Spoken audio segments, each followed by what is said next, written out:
የክነስት አባል ጸጋ መስመር ላይ ትገኛለች። ተናስልን ጸጋ ጤና ይስጥልኝ አቶ ሽሎሞ። ዛሬ መስመር ላይ መሰለሽ፣ በዙም አይደለሽም፣ መልክሽን እያየ ነው አይደለም? አዎ ዛሬ በስልክ ነው።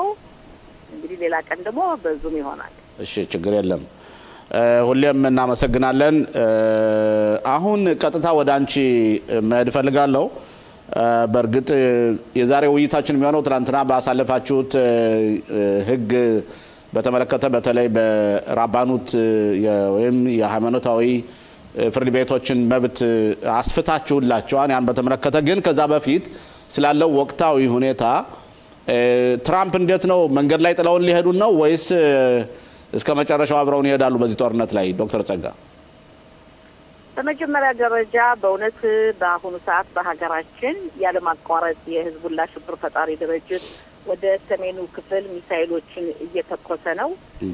የህዝቡ ንቃትና የህዝቡ ጥንቃቄ የሚሰጠውን መመሪያ የደጀን ክፍል ጦሩን በማክበሩ ምክንያት ህብረተሰቡ ወይም ደግሞ የእስራኤል ዜጋ በእውነትም እንደፈለጉት ሊያጠፉን እንዳቀዱት ሊጎዱን እንዳቀዱት አልተሳካምና በዚህ አጋጣሚ በእውነት የህዝቡን ሞራል የህዝቡን ጥንቃቄ ማመስገንና ሞራል መስጠት ያስፈልጋል። በጣም ነው የማመሰግነው ለህብረተሰባችን በአጠቃላይ ለእስራኤል ህዝብ በሙሉ በዚህ መቀጠል አለብን።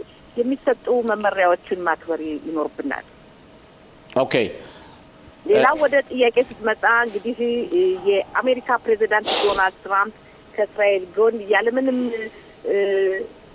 ጥያቄ ያለምንም ማጠራጠር ከእስራኤል ጎን ተሰልፈው እነሆ የዓለምን ሰላም የምትነፍገውን ኢራንን በመዋጋት ላይ አብረን እንዳለን ይታወቃል።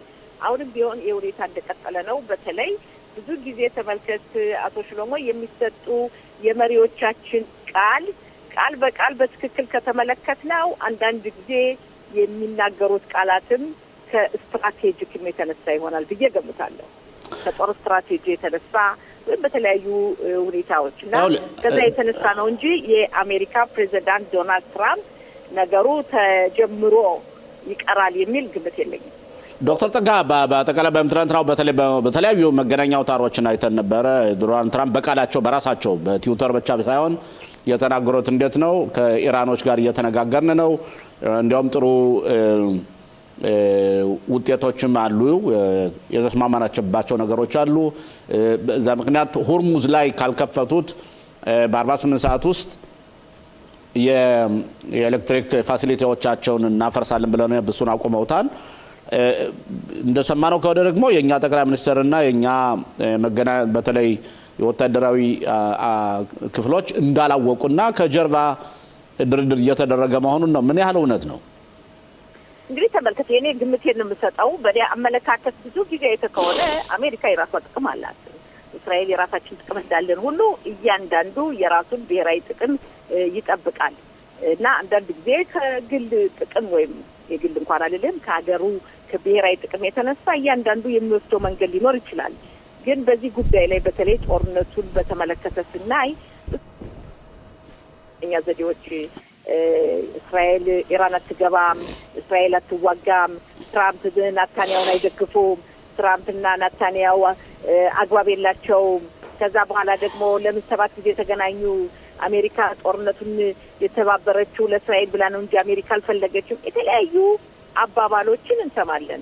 ያ ብዙ ጊዜ በመገናኛ ዘዴ የሚነገሩ ነገሮችና በተግባር የምናየው በጣም ከፍተኛ ርቀት አለው።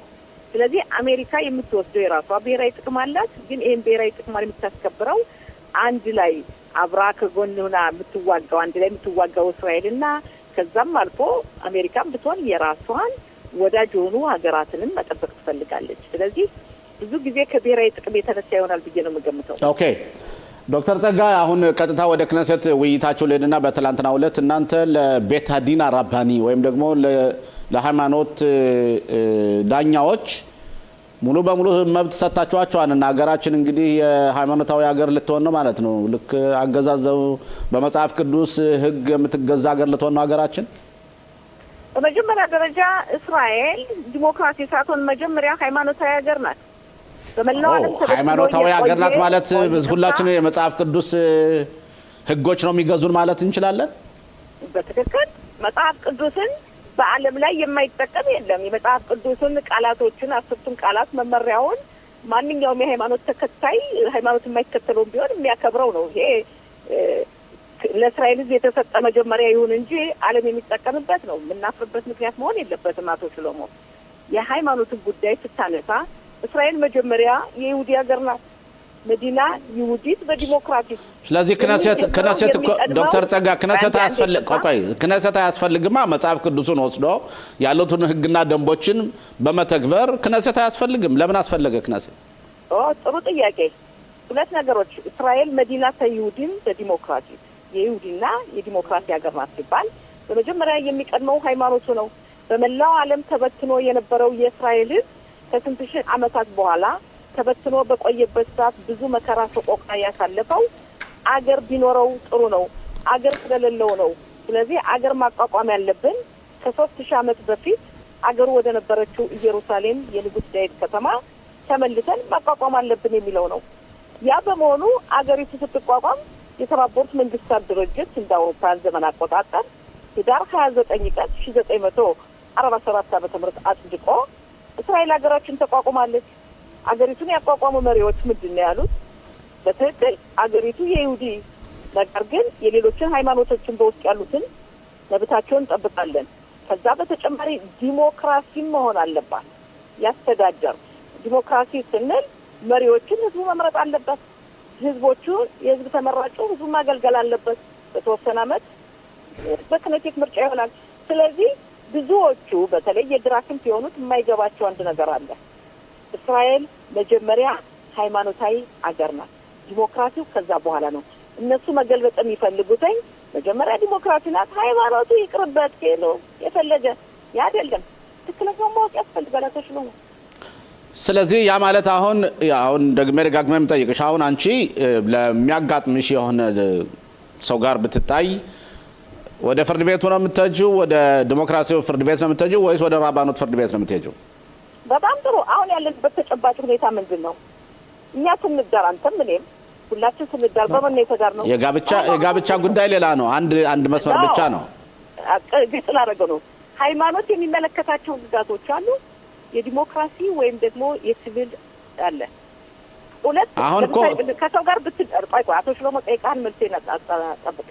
ሁለት ሰዎች ይደባደቡ ወይም አንድ ሰው ጋር የሚያውን ብቃጭ የሚሄደው የሀገሪቱ ፍርድ ቤት ነው የሚሄደው። የሃይማኖታዊ አይደለም። ጋብቻን በተመለከተ መፋታትን በተመለከተ ሃይማኖትን መቀበል በተመለከተ ያለው ሁኔታ እስራኤል ስትቋቋም ጀምራ በሃይማኖቱ ህግ ነው። ስለዚህ ቤዲን ራባኒ የሃይማኖቱ ዶክተር ጸጋ በትላንትናው ዕለት እናንተ ያሳለፋችሁት ህግ ማንኛውም ሲክሱህ ወይም አለመግባባት ቤታዲን ራባኒ ጣልቃ ገብቶ የመወሰን መብት አለው። ማለትም ሁለት ተከራካሪ ሰዎች ከፈለጉ ከቤታዲን ሄደው ከዛ ቤታቸውን አቅርበው ከዛ መዳኘት ይችላሉ። ስለዚህ ያ ማለት እንዴት ነው? የመምረጥ መብት አለ። ቆይ እዚህኛው የምትፈልግ ክትል እዚህኛው የምትል ከሆነ እዚህኛው ትላለህ። የመምረጥ መብት አለ። ለምሳሌ ድሮ በእስራኤል ሀገር ባልና ሚስት ካልተግባቡ ለመፋታት በሚሉበት ሰዓት ቤዲን ራባኒ ነው የምትሄደው አይደለ? አዎ። ዛሬ ቤዲን ራባኒ ሳትሄድ ንብረትህን መከፋፈሉን በተመለከተ በንብረቱ ሲቪል ወደ ሆነው ቤት ምሽፋት ለይናኒ ምሽፋኻ የቤተሰብ ጉዳይ የሚመለከተው ፍርድ ቤት ትሄዳለህ። ሃይማኖታዊ አይደለም። ያ ቤት ካለ ንብረቱን እንድትካፈሉ የልጆችን አስተዳደግ ለልጆች ማሳደጊያ የሚሰጠውን ገንዘብ መወሰን ትችላለህ። በሃይማኖቱ ጋብቻ ከፈጸምክ የምትፋታው በሃይማኖቱ እንዲሆን ከፈለግ ቤዲን ራባኒ ሃይማኖታዊ ፍርድ ቤት ትሄዳለህ። ስለዚህ ትንሽ ቆይተን ቤተ መቅደሱን እንገነባዋለን ማለት ነው ዶክተር ጸጋ? የነበረው ነው ይቀጥለው። ወደ ቤተ መቅደስ ግንባታው ልንሄድ ነው ማለት ነው? አልሰማሁም። ወደ ቤተ መቅደስ ግንባታው ልንሄድ ነው ማለት ነው? ቢሆን ምን ችግር አለበት? ኦኬ። አይ እኔ የጠየቅኩ ነው። ቤተ መቅደስ ፈርሷል።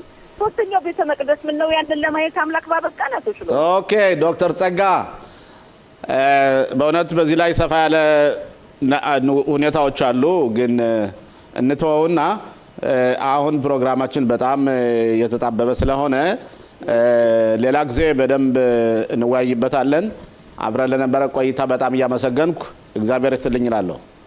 አመሰግናለሁ። ጤና ይስጥልኝ።